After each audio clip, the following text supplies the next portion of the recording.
Ko tu darīsi šovakar? Šovakar es aiziešu laicīgi gulēt. Ne tā.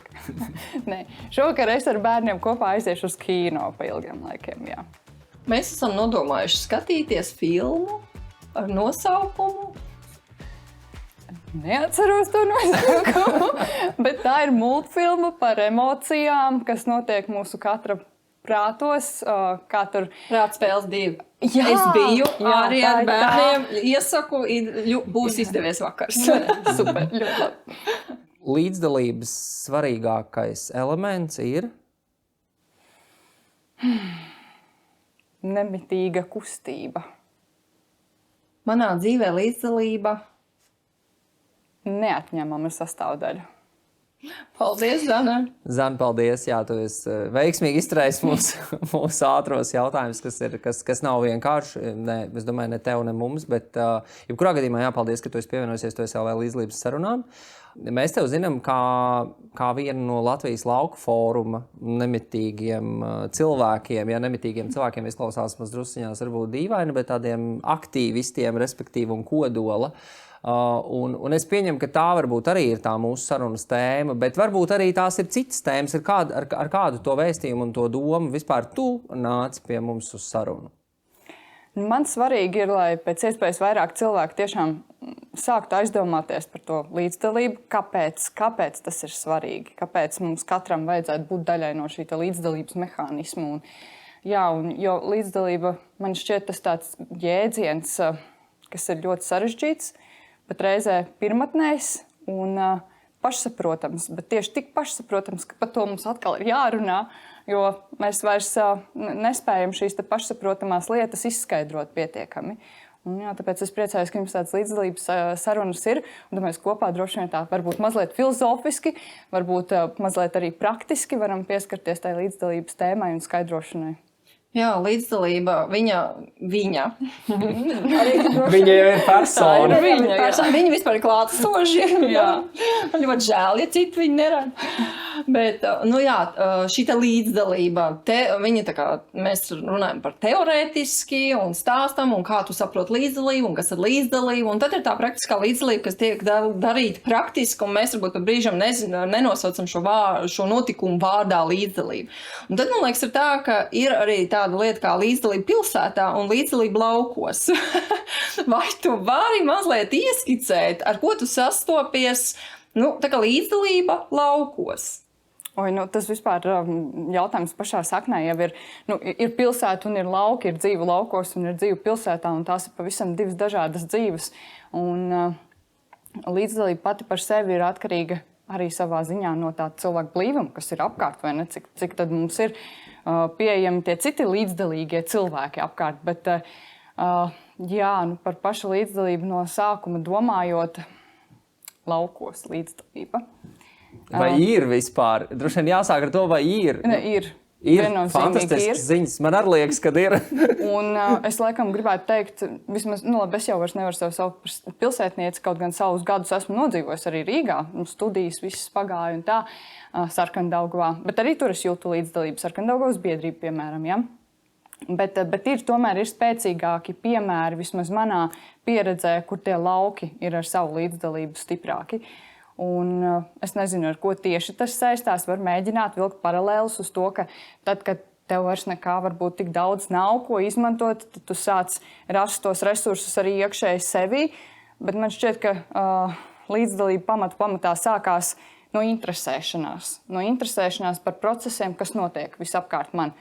Un tad mēs varam interesēties un nonākt līdz diviem secinājumiem. Vai nu es ļaujos tam, kas notiek, un, man viss apmierina, es būtībā ļaujos, viss ir ok, dariet, jums viss sanāk, arī manā labā. Vai otrs ir, kaut kas nav, un es arī varētu iesaistīties, un man pat varbūt varētu sanākt labāk, un tad mēs nonākam pie tā, ka es sāku būt līdzdalīgs. Un tur ir svarīgi neaizmirst to, ka tā paļaušanās, ka ir viena lieta, ka tu uzticies, un kaut kas cits ir, ka tu paļaujies. Un paļaušanās bieži vien man šķiet mēdz novest līdz situācijām, kurās tā jau ir tāda novēlota līdzdalība. Un tad jau vairs nekas cits neatliek, kā vilciens ir mazliet jau par tālu, tu viņu paskriet vairs noķert nevari, to, kas ir zaudēts atpakaļ atgriezt nevari, un tad atliek ņemt visu to savu lielo pūru uz pleciem un domāt pašam, un rīkoties pašam. Meklēt, kur ir vēl kāds, kas ar mani kopā ies to tālo ceļu, un kā mēs atpakaļ šīs visas lietas uztaisīsim tā, lai mums pašiem patīk un ir labi. Un tādas situācijas, diemžēl, bet mums visai bieži nākās redzēt arī Latvijas laukos, bet tur tie nesēji ir tādi brangi un spēcīgi šobrīd, jā, kā man nav nekādu bažu, ka tur viss izdosies viņiem. Mums tagad Latvijas laukos tāda viena dikti modīga lieta ir parādījusies, kas saucās viedie ciemi. Jā, mēs arī kopā laikam tur darbojamies tajā viedo ciemu kustībā un veicināšanā, ko arī dara Latvijas lauku fórums. Man liekas, tas ir brīnišķīgs darbs.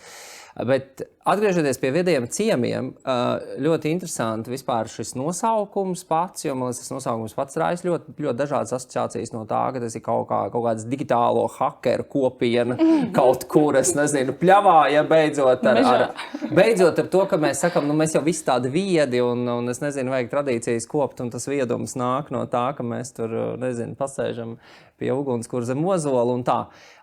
Varbūt tu vari paraksturot, kas tad ir viedie ciemi un kāpēc vispār mums tādi ir vajadzīgi un ko tas šobrīd Latvijai dod? Kāpēc viņus vajag? Tas neizbēgami, protams, ka viņus vajag, bet man liekas, ka mums vajag katru ciemu, neatkarīgi no tā, cik viņš saucams par viedu vai cik viņš vispār ir tālu šajā te pūra nešanā cilvēki ar savu darbību tikuši, jo katrs ciems Latvijā ir svarīgs. Tā ir mūsu identitāte, kas katra ciema identitāte veido šo te Latvijas reģionu kopējo identitāti. Un tāpēc ir svarīgi, ka mums vispār ir šie te ciemi, ka mums ir lauku iedzīvotāju aktīvistu kustības, kas saprot, ka pēc to balsi pacelt ir skaļi. Mēs arī Bebrenē kopienu Perselādē dzirdējām šos te stāstus. Un viedums, jā, par to tehnoloģiskumu, viedo ciemu koncepts kā tāds, viņš satur to tehnoloģisko pusi. Nu, tikpat labi varētu arī kāds varētu būt šis te hakeru ciems. Pilnīgi mierīgi. Es nemaz nesaku, ka tā nevar būt. Bet man pašai, domājot par to viedo tehnoloģiju pusi un par to viedo cilvēku pusi, ir tāda savstarpēja arī mēģinājuma līdzsvaru atrast, jo manā uztverē viedums tomēr sākās ar pašu cilvēku, un tad nāk tā tehnoloģija. Un ja man rīta panorāmā jautāja, vai lasot grāmatas, un tad tie viedie cilvēki tur rotās, patiesībā sakot, jā, loģiski vai ne, mēs lasām grāmatas, mēs runājam viens ar otru, mēs interesējamies par dažādiem ārējiem faktoriem, mēs saskatām paši savus izaicinājumus, un tad mēs sākam pieslēgt klāt visus tos resursus, kas mums ir pieejami, tā skaitā arī tehnoloģijas. Un tad arī tie viedie ciemi, kad cilvēki, kad ir sapratuši savas iespējas, iekšējās iespējas, citu pārējo cilvēku iespējas, vietas izaicinājumus, tos lielos un mazos sapņus, kas mums katram ir par savu ciemu domājot, un tad mēs slēdzam klāt tās tehnoloģijas un rodam viedus risinājumus un domājam strateģiski, domājam mērķtiecīgi, un tad soli pa solim, neatkarīgi no tā, vai tas solis ir 1 mēnesis vai solis ir 3 gadi, bet mēs strateģiski virzamies pretī tā viedā ciema izvirzītajiem mērķiem. Tāpēc tas viss ir svarīgi, jā. Jā, un viedi ir droši vien atrast to savu viedo mērķi, lai viņš, jo būt viedam droši vien nozīmē skatīties uz to savu situāciju. Jā, nevis, teiksim, kopēt to, ko dara citi, bet saprast, kāda ir tā mana vajadzība. Jā. Mūsu katra unikālais spēks. Un, jā, es domāju, ka nav svarīgi, cik mēs katrs esam mazs tā ciema ietvaros vai tikpat labi arī pilsēta, taču arī var būt viedas, vai ne? Bet svarīgākais, ka mēs saprotam to savu unikālo garšu, kāpēc mēs esam šajā vienā Latvijas bļodā kā viens veselums. Un par to, kāpēc, kā katrs ciems, ja mēs pielīdzinām ciemu, piemēram, šūnas, ja mēs katrs šeit sevi šobrīd identificētu kā vienu šūnu, mēs strādājam uz to, kas mēs esam iekšā, vai ne, lai mums viss ir līdzsvarā. Bet tas pilnīgi noteikti šo sarunu nevarētu vest bez tevis un bez tevis sev līdzās un bez operatora, kas to visu vēl iemūžina, vai ne? Un tā ir tā miedarbošanās. Savā ziņā tā ir tā līdzdalība. Lai kaut kāds process notiktu, ir vajadzīga, jebkurā gadījumā līdzdalība. Jā, un šādi paskatoties uz katru Latvijas ciemu kā uz vienu šūnu, viņiem ir savs iekšējais faktors, bet viņi nevar uzcelt sētu visapkārt un norobežoties. Tad tā šūna funkcionēs tikai tur, kur viņi ir. Tas jau pēc tāda ļoti nelabvēlīgas šūnas izklausās, vai ne? Un ja viņa uz āru un iekšā sevī neko nelaiž, tā nav pareiza miedarbība. Tāpēc ir svarīgi, ka katra šī viedo ciemu šūna spēj atrast citas dzirdīgas ausis, acis, saprot, kā komunicēt ar to pašu pašvaldību, citām valsts iestādēm, kā rast resursus, fonds tāds, iespēja šāda, grants vienalga, ja, un ka viņi stiprina sevi arī uz ārpusi. Un tādā veidā tās šūnas viena ar otru vairāk tuvinās, un mēs kopumā kļūstam stiprāki. Tā asinsrite Latvijai veidojās, vai ne, plūst. Es tagad būšu skeptiķis un teikšu tā, es neesmu skeptiķis, es ļoti pozitīvi skatos, es tagad patēlošu skeptiķi un es teikšu tā, bet tur jau daži cilvēki jums tajās kopienās un tajos ciemos, tur tagad viens kaut kāds trakais baigi tur izdomā un tagad tur kaut ko dara. Trakā, man liekas. Jā, trakais, jā, tieši tā. Un tagad, kas tā kā baigais viedais ciems, tur jau pārējie neko nedara. Viņi jau neko nezina. Kā varbūt tu stātos pretī šim argumentam, respektīvi, reizēm ir tāds pieņēmums, ka Latvijas lauku telpā principā vispār cilvēku tikpat kā vairs nav. Vietējās kopienās ir burtiski jau tā nedaudz cilvēku, un tikai tie aktīvisti tiešām ir daži tajos punktos. Un vai to mēs varam uzskatīt par tādu veselīgu, kvalitīvu līdzdalību, vai tomēr mums būtu kaut kas jāmaina? Pirms 4 gadiem, kad mēs nācām klajā ar šo vārdiem, viedais ciems, arī mums bija sajūta, ka mēs esam vieni mazliet, vai ne? Un tad maz pamazītiņām, un jau kopienu persolādē mēs dzirdējām arī jau no pašvaldību pārstāvjiem, tas ir svarīgi, mēs tagad saprotam, kas tas ir, mēs zinām, kādu vērtību šis koncepts dod, mēs redzam visus šos cilvēkus, kas par sevi, par savu darbu ir priecīgi, gandarīti un gatavi turpināt darīt. Tā kā man šķiet, ka mēs varam atgriezties atpakaļ pie tā, ko es jau teicu, ir jādod cilvēkiem laiks novērošanai. Un es zinu, ka ir padaudz šobrīd tādi cilvēki, kas dzīvo ciemā vai dzīvo vienkārši kaut kur tajā pagasta lauku teritorijā, viņiem viensēta, viņiem pat nav varbūt vairs kopīgu kultūras centru, viņiem nav kopīgas skolas, varbūt kaut kāds mazais veikaliņš, kas viņus vieno vēl ir. Labākajā gadījumā vēl ir pasta nodaļa. Ja, ir šādi dažādi stāsti.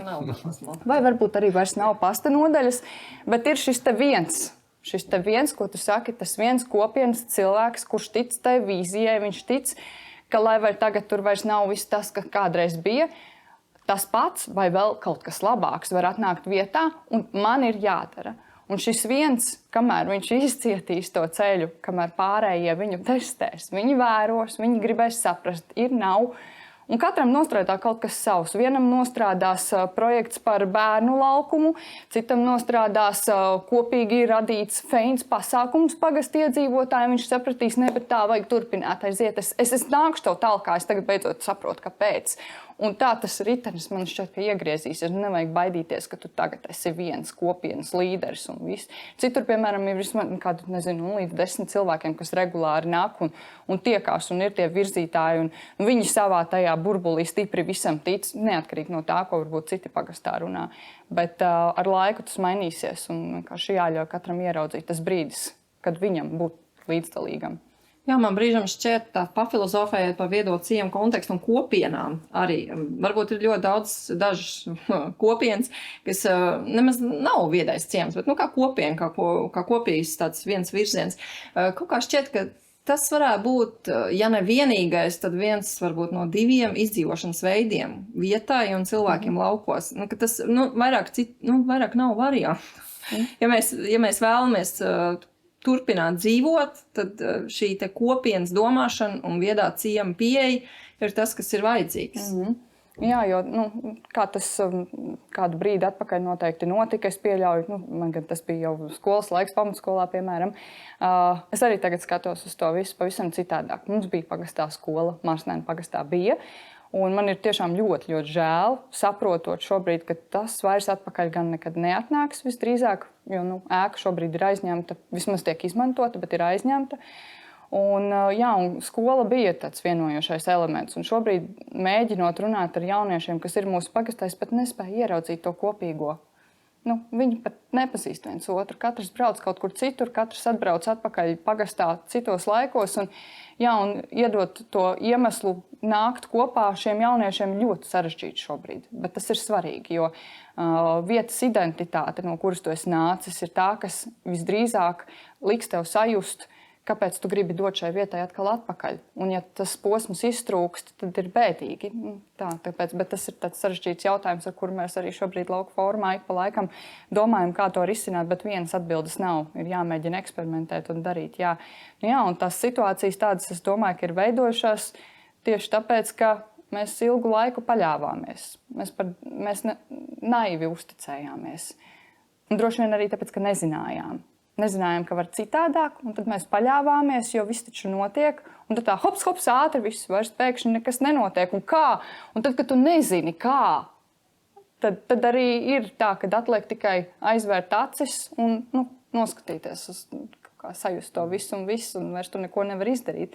Bet šobrīd tāpēc ir labi, ka mums ir tik daudz viedo ciemu piemēru, tik daudz aktīvu kopienu piemēri. Tā lauku kopienu cilvēku balss ir spēcīga, viņa ir dzirdama. Un es domāju, ka aizvien vairāk un vairāk mēs spēsim teikt, ka nē, to skolu neaizslēdza, tāpēc, ka mēs pierādījām, ka tas ir svarīgi, ka mums viņa ir. Un kaut vai pasta nodaļas vispārējais arī. Zani, kā tu šobrīd redzi šo te lauku telpas kopienu tādu atzīšanas momentu, jo esot arī iesaistītam, piemēram, viedo ciemu arī procesos, ir skaidri redzams, ka cilvēkiem tā ir tāda milzīgi svarīga lieta, ka patiesībā kāds interesējas par viņu darbu, to, ko viņi ir izdarījuši tajā kopienā, kāds viņiem pasniedz diplomu, kāds viņiem iedod plāksnīti, kāds viņus uzaicina uz pasākumu, uzliek uz lielās skatuves, un tad tur viņi fiziski raud reizēm, kā, piemēram, to varēja redzēt pēdējā reizē. Kā tev liekas, vai tas liecina, ka tomēr mums par maz ir atzītas tās līdzdalības aktivitātes? Jo principā, ja es domāju, tādam veselīgam, pāēdušam, emocionāli novērtētam cilvēkam, tas, ka viņam, teiksim, tur varbūt piešķir vēl vienu diplomu, tas ir tikai vēl viens diploms forši, ja mēs ejam tālāk. Bet te vai tomēr tas neliecina par tādu deficītu mazliet? Man šķiet, ka mēs vispār viens otram pārāk maz sakam paldies. Pamatā šis ir paldies vārds ir deficīts mūsu sabiedrībā šobrīd. Un cilvēki tiešām uztver tādas lietas, kas tiek darītas mūsu katra labā, kā pašsaprotamas. Vai tur pašvaldībai tas jums plānos, tas jums jādara. Katrā pašvaldībā strādā tādi paši cilvēki, kādi mēs šeit visi sēžam, ar savu stundu darba laiku, tādu, kāds viņš ir, ar ģimenēm, ar bērniem, kuri prasa laiku, un tad tu esi iespiests tajā savā skrūvspīļu situācijā, ka tu gribi dot citiem, bet tāpat laikā no tevis, ja tu neesi uzlādējies, kāds tu devējs. Un tāpēc man šķiet, ka tā atzinība, tas paldies, viņš ir vajadzīgs ļoti daudz dažādās situācijās mums šobrīd, un it īpaši, kad mēs runājam arī par reģionālu attīstību, jo Latvijas lauku kopienu aktīvisti tie ir tie mūsu vietējie dzinējspēki. Viņi ir tie, kas uzsāk tām asiņām atkal cirkulēt no jauna, tāpēc viņiem pateikt paldies ir vienkārši ļoti, ļoti svarīgi. Es saprotu, ka es noteikti visur gribu ievilkt, bet tas ir arī līdzdalība, un šī ir arī līdzdalība, bet man liekas, ka tiešām tā ir līdzdalība tādā vispārējā sabiedrības veselīguma, tāda ārtava, tad, kad mēs pasakam viens otram labus vārdus.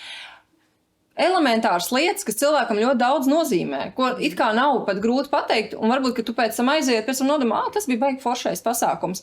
Bet nevienam no tiem, 5 cilvēkiem tu to neesi nodevis to ziņu. Lai gan viņi zina, ka tas bija foršs pasākums, ir forši pateikt, ka šis bija foršs pasākums tikai tāpēc, lai mums veidotos kaut kāda veselīga mikrovide, ka jo šie te labie vārdi, viņiem arī atbruņo, viņi palīdz mums kopā iet uz kaut kādu uz vienotu sabiedrību. Ja? Un tas jau, man liekas, ir tik ļoti svarīgi, nebūt sašķeltiem. Un vēl svarīgi ir arī nesāk teikt, ka bija labi, pat ja nebija labi.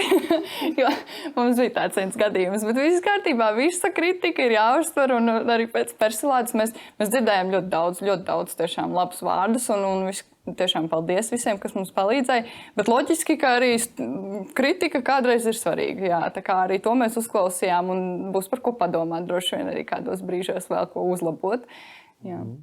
Varbūt arī sarežģīts jautājums, bet kā tu redzi šobrīd, kā vispār Latvija tādos dažādos līmeņos, makro līmenī skatās uz to lauku telpu, vai Latvija, vai šobrīd tas Latvijas virziens uzņemtais kurs vispār ir par dzīvu lauku telpu un tā tālāk apdzīvot, kādu mēs tur visi gribam redzēt, jā, bet tad ir tā realitāte, par kuru mēs te mazliet arī parunājām, par, principā, pakalpojumu trūkumu, kas loģiski arī ir reizēm objektīvs, jo cilvēku ir maz un tos pakalpojumus uzturēt ir kļūst ļoti, ļoti dārgi un tā tālāk un tā tālāk. Tā kā neaizstāvot nevienu no viedokļiem, bet šobrīd ir divas realitātes, es teikšu tā.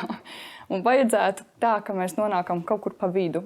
Jo ir tā realitāte, kas kūsā kaut kur gaiteņos, kas ir mūsu pārvalžu visās struktūrās, tā skaitā arī Eiropas līmenī, kas cilvēki tiešām arvien vairāk dzirdams ir tā atzinība par to, ka Latvijas laukiem ir vērtība, vispār lauku teritorijām ir vērtība, tas ir kaut kas, kas ir jāizmanto, vajag to veicināt tā tālāk.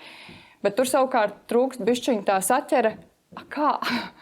Kur, kādi impulsi? Mums ir tikai tas, kas mums ir, un ja cilvēkam nav bijusi tiešā saķere ar to lauku iedzīvotāju, tad ir pagrūti saprast, ar ko vispār sākt. To, ka mēs runājam, tas ir viens, jau ir labi, bet vajag to vidu kaut kā aizpildīt, jo no apakšas mēs taču redzam, ka tur viss notiek. Viedie ciemi ir kopienas laukos, cilvēki saprot. Protams, ka viņi saprot, viņi tur dzīvo. Viņi ļoti labi apzinās, ka tā ir viņa labākā vieta, kur dzīvot, strādāt un atpūsties. Bet tie citi taču kā? Vai ne? Un tad mums vajag, lai tās plāksnītes savā starpā satuvinās un kaut kur pa vidu satiekās, un tad tā būs tā pareizā realitāte. Jo šobrīd viņas paralēli ir šīs realitātes. Jā. Un kaut vai, piemēram, dialoga apļu iniciatīva, tas bija kaut kas, kas ļāva šīm divām realitātēm satikties. Un, nav tā, ka cilvēki nezina, bet redzēt, satikt, izrunāties klātienē vienam ar otru, pilnīgi cits uzticības līmenis rodās ar šādām aktivitātēm. Jā. Tā kā es domāju, ka tā nav kaut kāda tāla nākotnes vīzija, tas ir tiešām mums impulsīvi jāņem un tā strateģiski jāīsteno, un to var izdarīt. Jā. Papildus jautājums šim, ko tu stāsti. Kas varbūt ir, ko tu redzi tas atbalsts, kas ir vajadzīgs līdzdalības aktivitātēm lauku telpā? Kas ir tas, kas pietrūkst? Idejas, nauda, motivācija? Ideju daudz, tā kā jūra droši vien. Tāpēc ir viens no iemesliem, man šķiet, kāpēc kopienām ir pagrūtāk salikt tās savas stratēģijas, jo idejas ir tā, ka jūra un tur to visu salikt zem kādām nodaļām vai zem kādiem konkrētiem mērķiem, ļoti izaicinoši, vai ne? Bet tāpēc ir vajadzīgs kāds, varbūt tiešām pirmais tas atbalsts ir kāds speciālists. Kāds tāds, kas zinošs var palīdzēt visiem sasaisties kopā un salikt tos prātus pa vienotiem plauktiem. Un tas būtu tāds mentors, kas var ar šīm kopienām strādāt tā kā ar to līmeni. Bet otra lieta man šķiet, ka ļoti svarīgi būtu tomēr, ka katrā pašvaldībā, ja vien tā būtu iespējams, protams, ka tas ir arī milzīgs izaicinājums, ka ir tas viens cilvēks, ar kuru cilvēki kopienās var uzreiz sakontaktēties. Ka viņiem ir tiešais kontakts, vienalga, kāda problēma ir notikusi. Būtībā ir kāds šāds viens cilvēks, kuram var piezvanīt un pateikt, mums interesē kādas, varbūt jūs varat pateikt, kādas tuvākās projektu konkursu iespējas, vai kad būs, kur zvans, un viņš tev tas cilvēks var aptuveni visdrīzāk pateikt. Mūsu pašvaldībā pavasarī gaidiet, būs konkurss, tad mēs zinām, kā plānot to savu gadu, vai varbūt jūs varat ieteikt kaut kādu valsts programmu atbalstam. Kurš nevar, vai gan jau kāds pašvaldībā var šādu atbildi sniegt, bet ir jābūt tam vienam kontaktam. Kaut vai e-pasta aizsūtīt un ar laiku atbildēt, bet vismaz tāda cilvēcīgākā pieeja, kas vien ir iespējama, jo sūtīt no viena uz otru pie trešā un tad tur tematiski atbilst par to, tematiski atbilst par šo, mums katram vajag to vienu mammu, kāda ar ko sākt, tad ir daudz vieglāk savu ceļu plānot tālāk. Tātad viens ir sūtīt no viena pie otru, un tad vēl to visu formalizēt. Ka to jau tā nevar. Un tu to dari nepareizi vēl piedāvājam. Tu nāc, es tev pateicu, kur tev iet, un tu to izdarīji nepareizi, tagad arī vēlreiz. Un tad cilvēkam pasaka, ka viņš jau 3 reizes mēģinājis sasniegt to savu nepieciešamo atbildi, ka tu vēl to esi jau izdarījis nepareizi, tad nolaižās rokas un liekas, ziniet ko? Tad darīsim citādāk, kāpsim pa logu. Jā. Vai tev ir, Zane, kaut kādi novērojami skatījumi vai vērtējumi par to, kas notiek Latvijas lauku telpā un kā tas notiek salīdzinoši, piemēram, kaut kur citur Eiropā. Vai mēs esam tā kā līdzīgi, vai mēs esam pilnīgi savādāk, vai mēs kaut kur esam ļoti priekšā vai kaut kur ļoti aizmugurē. Vai tev ir kaut kāds tāds skatījums, vērtējums, novērojums? Nu, es zinu, ka mēs esam pa savam interesanti un īpaši. Jā, mums ir, man šķiet, ka Vīlis bija tas, tu pats vai tik neteici Persilādē, ka mums ir ļoti daudz viedociemu īstenībā uz kartes jau iezīmējušies un aktīvo kopienu. Mums būs aktīvo kopienu karte, vēl redzam arī tādu uz rudens pusi. Un mēs spējam sev parādīt un mēs esam konkurētspējīgi arī šajā jomā. Un es teiktu ļoti pat, jo mēs spējam arī mazus resursus izmantot ar tādu lielu atdevi. Tas ir tas, ko es redzu Latvijā. Savukārt ārzemēs varbūt biežāk kartēs iezīmējās tieši tie punkti, kas ir ļoti ambiciozi un iet uz lieliem resursiem. Un tad viņi kļūst par tādu lielu punktu, vai ne? Mēs spējam to savu mazo unikalitāti pagriezt ar spēcīgāku ietekmi. Un šķiet, ka tā ir tāda viena ļoti laba prasme mums Latvijā cilvēkiem. Jā. Bet, jā, tieši tā bija mana tēze, ka Latvija ir viedociemu lielvalsts un droši vien skatoties kartē tā absolūti arī ir.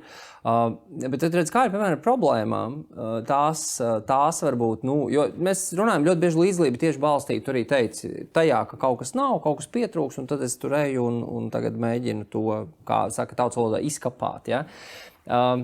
Jā, kāda redz ar problēmām vai problēmas, ar kurām mēs strādājam Latvijā, lauku telpā, ir ar kaut ko atšķirīgs no tām, ar ko strādā, es nezinu, Spānijas vai Austrijas vai Vācijas vai Zviedrijas vai jebkurā, ņemot vērā to, ka Latvijas lauku fórums ir arī kā saka, lielo lauku, Eiropas lauku aizstāvju dalību organizācija. Mēs jau katrs izdzīvojam to attīstību savā laikā.